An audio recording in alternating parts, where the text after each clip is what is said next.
Many people feel at the mercy of their feelings, but in previous videos we have learned that feelings are closely related to our memories, and those memories are made up of past experiences and the thoughts that go with them.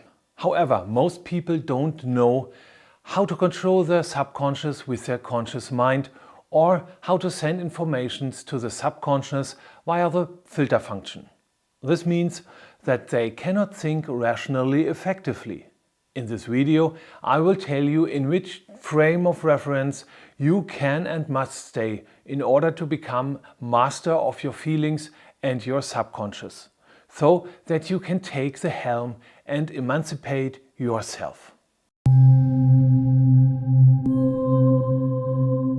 You may be wondering what exactly a frame of reference is. A frame of reference basically contains of three dimensions, three factors in which your thoughts can move. The first factor is a time frame in which your thought exists. You may remember your consciousness is the boss, being in the present and a constructed future. In addition, it can access the past in form of memories via the subconscious. If it didn't have that access, it couldn't act sensibly in the present and future. So, for the time frame factor, we find three different aspects. Your thoughts can move in the past, the present and the future. In addition, we have already recognized in other videos that consciousness can only create a possible future, since we cannot see into the future and the real temporal dimension also remains directly close to us. Maybe you remember, here we are in the area of the unconscious, also a part of yourself.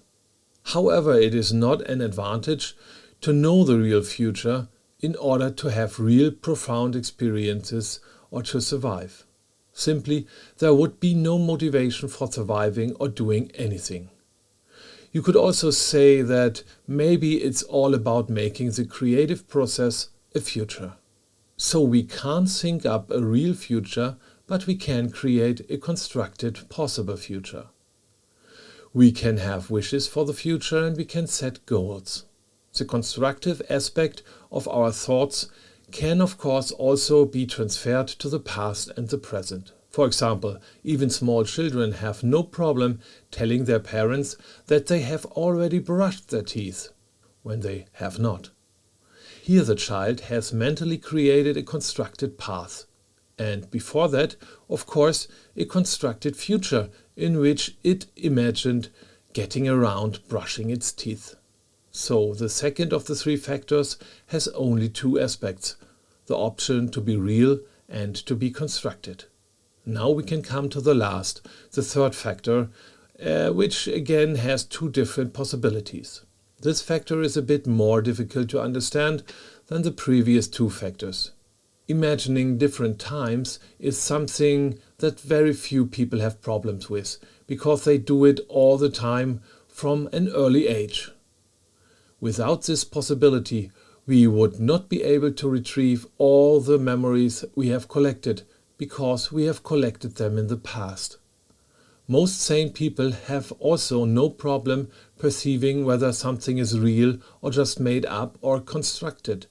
But many people find it difficult to imagine situations associated or dissociated. They are not used to it, since it is not that fundamental as recalling memories, and therefore often choose the wrong form, the wrong aspect. Of course, everyone uses this aspect without being aware of it, because it is necessary. However, it is rarely entirely conscious, and that is also the reason why so many people find it difficult to even get an idea of this thought aspect. But this has a direct impact on your body. By definition, to associate means to bring something together, to join together, to unite something. And that's what's all about, connecting with your thoughts and ideas. But what is the difference between an associated and a dissociated thought? Quite simply, if we are not connected to a thought, then no feelings, no emotions arise in our body. We are not connected to our thoughts. But how do we do that? We have the opportunity to integrate ourselves into the thoughts, into the situation we imagine, to have direct, real or constructed sensory input, as if we were part of it. In this case, we would be associated. We have the opportunity to integrate ourselves into the thoughts, into the situation we imagine, pretend that we have real sensory input, as if we were part of it. In this case, we would be associated. When we choose to consider something from further away, from above, from a different perspective and so on, then we are dissociated. We have no feelings inside our body. This can be crucial in very specific situations. But what are thoughts anyway? Thoughts actually only consist of sensory impressions that are remembered or perceived at the moment, or remembered or thought up for a constructed future. We then put these sensory impressions together according to our ability in order to communicate something to our subconsciousness, in example, to control the body. Let's recap. When we think, we can think in the past, the present and the future. We can do this partially real and also constructed. All that in an associated and dissociated way, resulting in 10 different possibilities. Our thoughts are based on sensory impressions, and the most important ones to be mentioned here are the sense of sight with its visual impressions, the sense of hearing with its acoustic sensory impressions, and in the associated aspect, the kinesthetic sensory impression. From this arsenal of aspects, we must then select and, in addition, retrieve the right memories. The question now arises as to which aspect our thoughts should have and in which situation, because this results in how effectively we think, how the thoughts affect our subconscious. Let's go through the 10 fields together. First, let's deal with any associated thoughts that we are directly connected to. Since we cannot think of a real future, only the past and the present remain in the real realm. So, when should we think associated real in the past? Quite simply in the event that we need to reproduce memories, want to enjoy past memories, for example, think of the last nice summer vacation, or if we want to learn from past sensory impressions. If we move from the past to the present, then we enjoy the here and now and can therefore react optimally in the current situation. This combination is ideally suited to experience beautiful situations in the here and now. If we now move from the real to the constructed thoughts or sensory impressions, then we can show empathy in the here and now. We can observe a positive foreign presence, we can learn from positive observations. However, if we move into the associated, constructed past, then we can expand memories by constructing something about them, changing memories and thus weakening them if necessary. If we move into the future, it becomes clear why there can be no real future if profound experiences are to be made. On the one hand, we need associated constructed thoughts about the future as motivation to continue, in order to get good feelings and, if necessary, to be able to assess the meaning of a decision.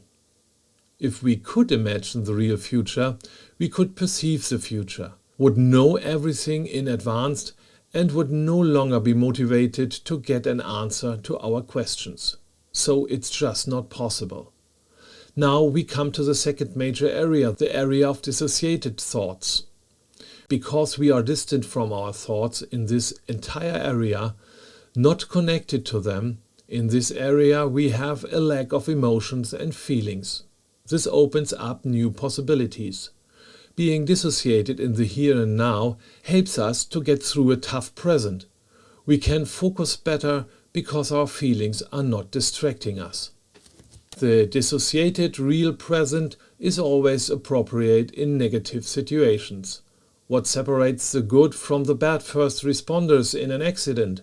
The good first responder will be dissociated and will not develop feelings. He can fully focus on the challenge, while the associated first responder will easily panic and make mistakes, simply because he is overwhelmed by his feelings and they will spread throughout his body. So, when does it make sense to think about the past in a real, dissociated way? For example, whenever we want or need to remember an accident. So we dismiss the connected emotions from the past and can therefore remember the past better and more neutrally. If we move in a dissociated, constructed way in the past, then we can expand our memories, no matter how negative or positive, without the emotions. We can learn from memories without emotions, and we can learn from memories without having emotions. Even the dissociated, constructed present is perfect in an accident. We have the necessary empathic distance from the accident victim, can observe other people's negative situations more easily and learn from them. Let's come to the last possibility of the constructed, dissociated future.